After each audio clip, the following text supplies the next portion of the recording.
A vote is like a rifle. Its usefulness depends upon the character of the user. As Franklin Roosevelt once said, so we all face serious threats to our security if we don't take control over the system. What do you think in our democracies we are dealing with democratic government or only democratically elected, with the democracy of principles or particularistic interest? In fact, we choose the governing authorities in accordance with the direct majority rule. But does this lead to the democracy of principles, which serves everyone equally, not only the privileged few? Does this guarantee us to live in nations of law and order? Or perhaps does this lead to instituting the democratic government, which is open, transparent, accessible to anyone and responsive to new ideas and demands? Or maybe we face the majority dictatorship with the arrogant, wealthy authorities residing in luxurious, well-guarded bunkers and traveling on the separate traffic-free lanes of crowded freeways in bulletproof limousines with a bunch of gorillas, and all this at the expense of the taxpayers. I suppose that every person with a speck of common sense observing modern democracies would get a negative impression of the actual state of affairs in our countries. Unfortunately, in our democracies, we have to fight for the protection of even the very basic rights, what in many cases turns out to be ineffective. So what is democracy anyway? The reason for such a situation is rooted in the nature of our democracies, in which the main players are politicians whose behavior reminds clowns swinging like in a crazy dancing on a circus stage. They are in majority unscrupulous, and their lack of accountability corrodes the public respect for the ruling authority.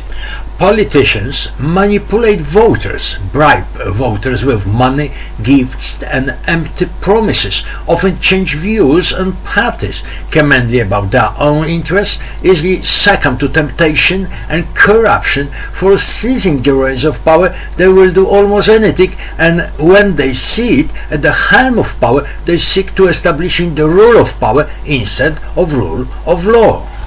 And they think that people are born followers, moving as their loyal herd of sheep. Over the years, many politicians have not held steadfast to the principles of democracy. By their behavior, they have created a bad impression about themselves. That's why the word politicians connotes people who are irresponsible, ignorant, and not smart enough to impress others.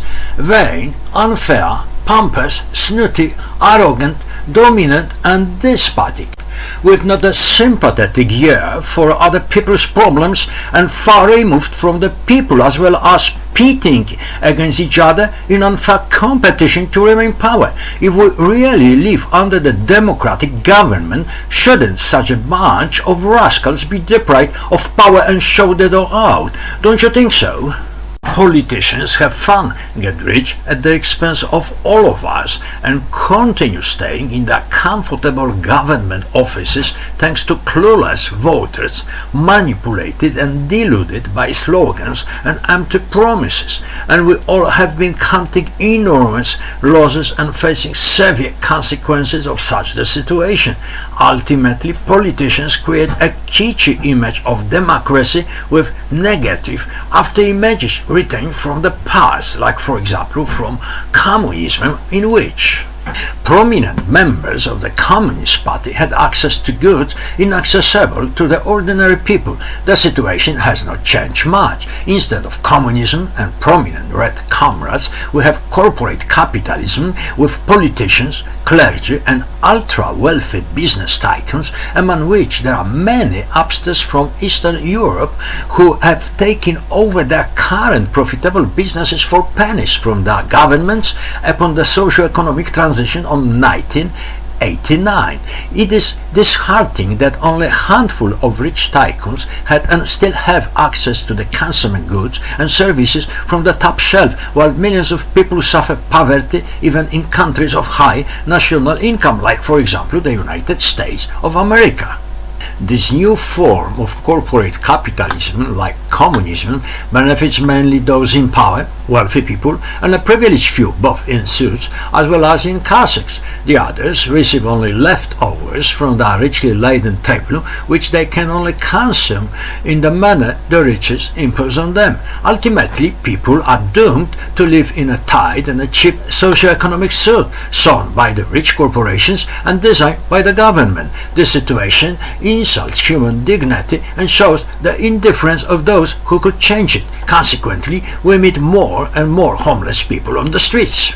For example, in the United States, the richest country in the world, according to the official data, approximately 1 in 3 Americans remain in or near poverty. However, some experts are of the opinion that 1 in 2. If the poverty line is exceeded, then the tax revenues to the state budget as well as the corporate profits will be drastically reduced, and this might result in a painful collapse of the country's economy. Millions of Americans have the choice to starve or to work for a pittance. In consequence, the number of homeless people has been increasing every year, which according to my estimates has already reached a 7-figure value. These are mostly working-age people without prospect of obtaining any aid, not to mention about getting a minimum wage job. Their chance of returning to normal life without a support from the government, which as know doesn't do too much in this matter, is virtually nil. When people are left stranded and destitute on the streets, they are exposed to serious hazards and illnesses. That's why thousands of them each year are dying on the streets or sustain serious physical and mental injuries. Amazingly enough, in one of the richest countries in the world, the United States of America. As for now, the United States, with millions of underprivileged people living next to a handful of rich tycoons, plunges into a social and economic chaos, and all this thanks to the arrogant, snooty government, which is unresponsive to poverty and behaves like the problem of poverty has never existed. That's why the United States is slowly but incessantly transforming not into the third world but into the fourth world of misery and wealth, in which the American dream for millions of people has already become the American nightmare. The United States is not the only example of growing homeless population.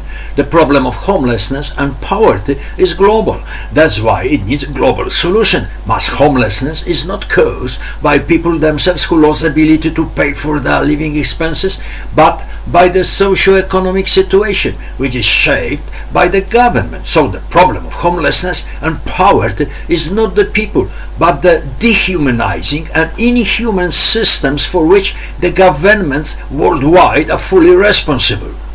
But they don't feel so. We cannot count on the governing authorities when we are in need, despite the fact we pay taxes to be safe. But it is not. Our governments turn out to be hazardous to our emotional and physical health, our security, finances, credit lines and properties.